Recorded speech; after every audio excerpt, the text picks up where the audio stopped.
Well, lots of playoff baseball and softball action this weekend in the Tri-States, but we also had some pretty good golf in the Gym City as well, which meant we got to see our guy Alex McCullough in action. Yes, the 2023 Quincy City Tournament over at Westview Golf Course. Alex McCullough coming off a really good first day. He shoots 7 under par, giving him a 3-stroke lead heading into day number 2. Now, hole number 1 at Westview, he would drive the green. Here's his eagle putt right here. This one's going to go just over the cup, but that's going to set him up nicely to knock this one in for birdie to continue his hot streak. Now, here's Adam Pfeiffer. He came to day 2, sitting at 4 under par in second place, looking to stay in the hunt. Nice chip here to give him a birdie opportunity. This birdie chip, or his birdie putt would not go, but he would settle for par. He would finish with a 133, second place on the day. Now, we're taking a look here at Jared Deeker, and he's even to start day 2, tied at 3rd place. Here's a birdie putt from him coming up in just a second.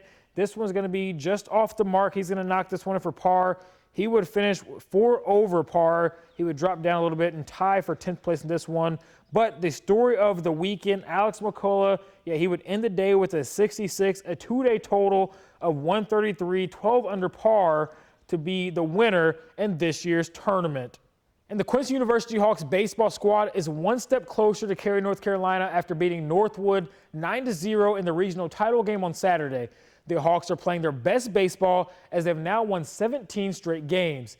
Now, some may have had concerns about the depth of pitching come this time of the season, but the Hawks pitching staff has proved all the doubters wrong. With the help of an electric lineup and a group of pitchers full of confidence, the Hawks look to make their way through the Super Regional and back into the College Baseball World Series.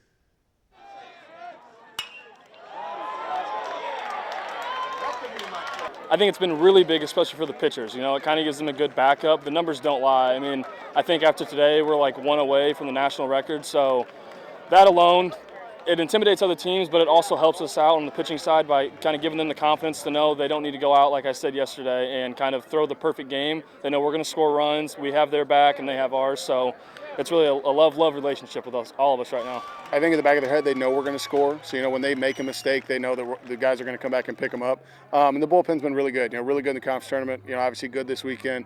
I think that's what it comes down to. If we can get a quality start and we get a good outing out of the pen, I think we're going to be okay. The Quincy University Hawks remain undefeated in the postseason, ripping through the competition. In the Midwest Regional Tournament, the Hawks outscored their opponents 33-11, making light work to move on to the Super Regional round. Not only is that success credited to the play of the players themselves, but also playing at home in front of a crowd that makes it easy to bring the energy. We're big on keeping the dugout up, good energy, and when you've got the fans supplying some of that, it makes our guys a little louder, and they know that they're here to see them play, see them perform, and it's just kind of a calming effect, and, go out and play. It especially helps when we're winning. We've been hot all season, so to keep this going into the postseason at whatever win streak we have right now, just focusing on the next game, that's going to be our biggest point. But Midwest Regional Champs is only one task on the checklist.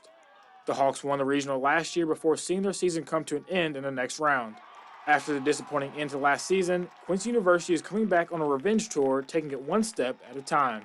I think you saw it last year. We came out and won Game 1 of the Super Regional 26, and I think a lot of guys kind of took that for granted. We kind of looked farther ahead than we were, and I think, a lot of those guys are back in the same dugout this year, and I think they kind of learned their lesson last year. So staying focused on the task at hand, the game in front of us, and going from there. Honestly, I think it's just going to take us playing to the best of our ability, not beating ourselves. We know we can step on the field with anyone in the country. We showed it from the very first week when we went down to Florida, and I think we've continued to show it all the way throughout this whole season. So I think the biggest thing for us, honestly, is just to respect the other team that comes out on the field with us, but know that when it comes down to lineup or player to player, we stack up better and we have an advantage no matter who's on the other side.